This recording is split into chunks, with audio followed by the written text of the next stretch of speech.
Hi guys, my name is Sebastian Kolitsky from Team Brainstone, and I'm going to talk a little bit about Pantropy today and about the current state of the game. It's been a while since we guys met in the public demo. I think we closed the demo in March and we have been super busy all the month working on, to be honest, reworking the whole game. At least the code.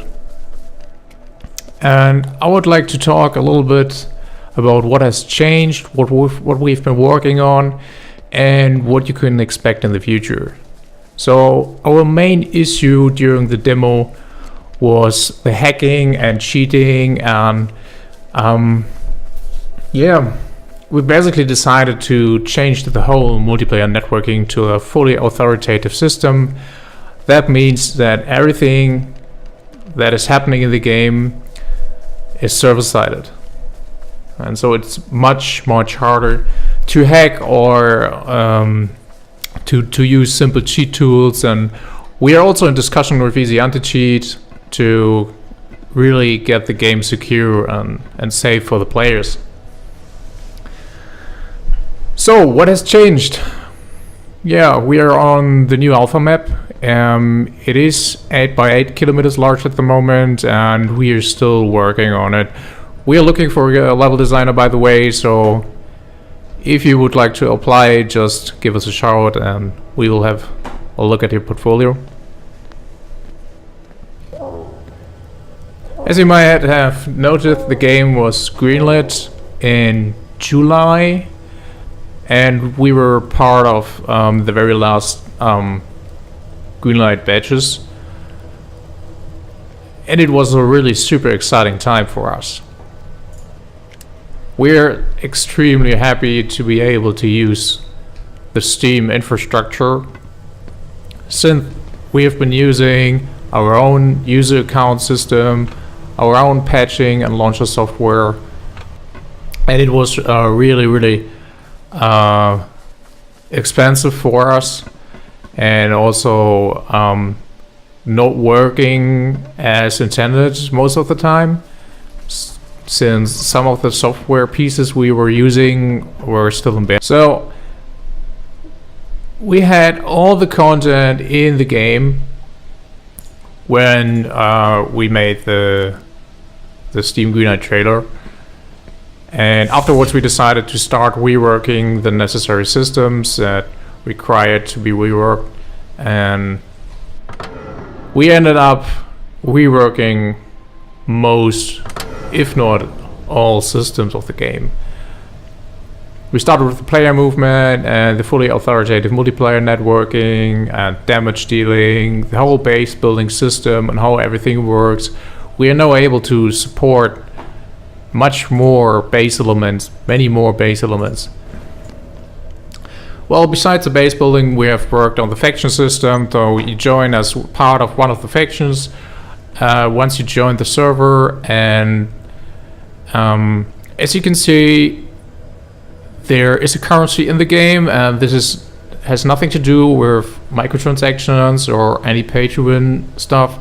It is an in-game currency. You can trade with users, and you get a salary for whatever you do in the game. You can do missions, and you can climb up the career ladder in game by gaining reputation, and you will get a daily salary based on your reputation level. And the new group feature is in and working. The whole land claim system has been reworked and is tied to the group system. I will get to that later. We have reworked the whole crafting and also implemented the research system, which is really working great. And hopefully, due to the changes to the item system, we will no longer experience any duplication bugs, but yeah, take it with a grain of salt. You never know.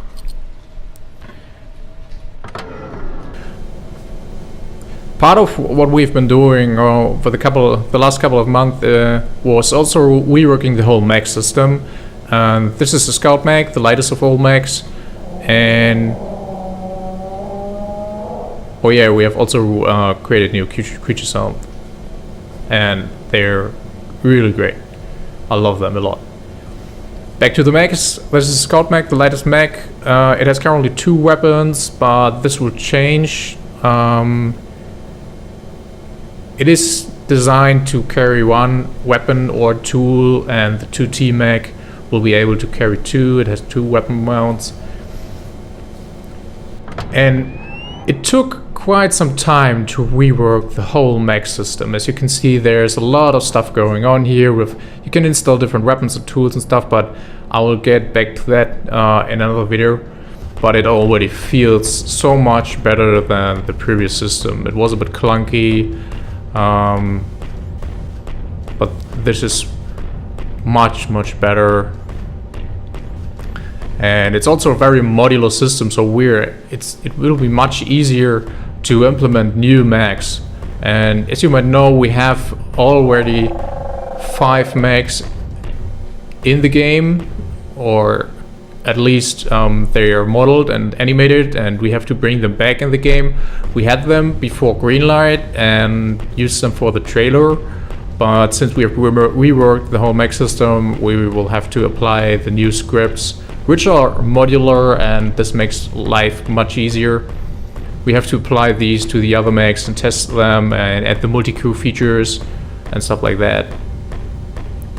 We have had a lot of fun testing the mech system, and usually you don't have a lot of fun when you test your own game, because you work on it the whole day and you have seen everything and you have done everything, and building the 100th base isn't really exciting. But we were really surprised how much fun we had with the mech system. We also have reworked the whole electricity and base management system.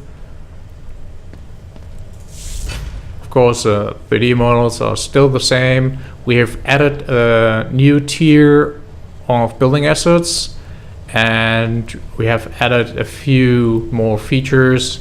As you can see, the whole base core looks a lot different, but I think I will record another video which is exclusively about the base core and energy management system and ore refinement. I'm currently working on the AI and bringing back all the creatures, but I think it's the biggest task at the moment on our schedule, and especially pathfinding and creating behavior trees for all the creatures, getting the animations right. It is really a tedious task, but we will take our time, because I think it's really important that we will get this right. Drones were also part of the mech system, and we have reworked them as well. Yeah, right. They also need energy, just like the mechs. And we added a third-person view for these two. No, there won't be a third-person view for your character, only for aircraft, drones, and mechs. And once you are in a vehicle, you get these fancy markers, and this will help you to differentiate the enemy or friend. And we are also experimenting with a few similar game mechanics for the character, which will help you to identify an enemy. We're also working on a lot of new environment assets, like the nice rocks you see here.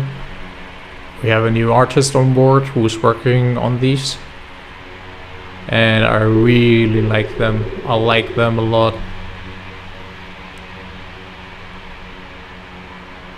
But yeah, having them is good, but we still have to place about 2,000 or 3,000 of them on the map. As you can see, we still have some of the old rocks from the asset store on the map, and they are okay, but we have seen them in several other games, and we want Pantropy to be as exclusive as possible, and we don't want to use any third-party assets anymore. So on the horizon you can see the enemy faction tower. It is really huge, and this is the most difficult area on the map. If you really want to get in trouble, then just go to the center of the map and try your best. You can get to the very top of the tower, not at the moment, but later in the game. We're still working on the interior, which is quite a challenge. When we first designed the tower, we didn't expect it to be that big, because at the moment it's about 1,300 meters tall, and creating an interior for that is quite challenging. So I think we might fake a part of it and maybe put an elevator in place instead of having stairs from the bottom to the top. These are the mining stations. You simply have to put a drill and energy cells into them, and they will start digging ores. And depending on the mining head, you will get different ores.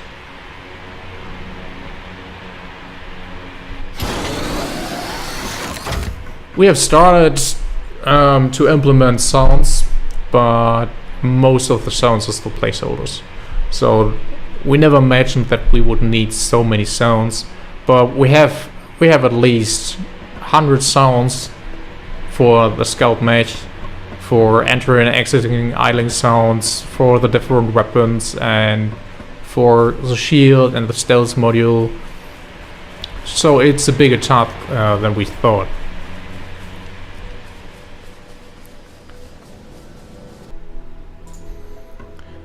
As you might have noticed, we've reworked the grass. Julian has written grass system for Pantropy. It isn't perfect, but it works better than the standard Unity grass.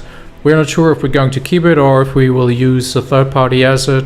We have to try out what works best, because we still have a few issues with repeating patterns and some flying grass patches like that.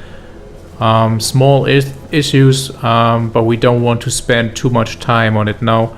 As I've mentioned, we have a really tight schedule for the upcoming 6 weeks. We're going to make a Kickstarter in November. Initially, we wanted to sell keys through our own website, but this is no longer allowed. And the only exception is doing a Kickstarter, and this is what we are going to release more information on the Kickstarter soon. We have already started with the preparation.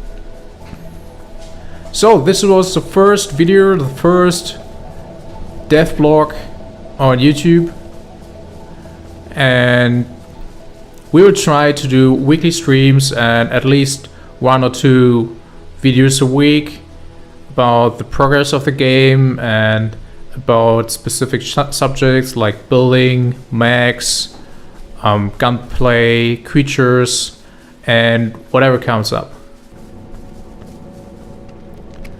Thanks for watching. Leave a comment below if you have any questions, or simply drop us a mail and we'll be happy to ask all your questions. Bye.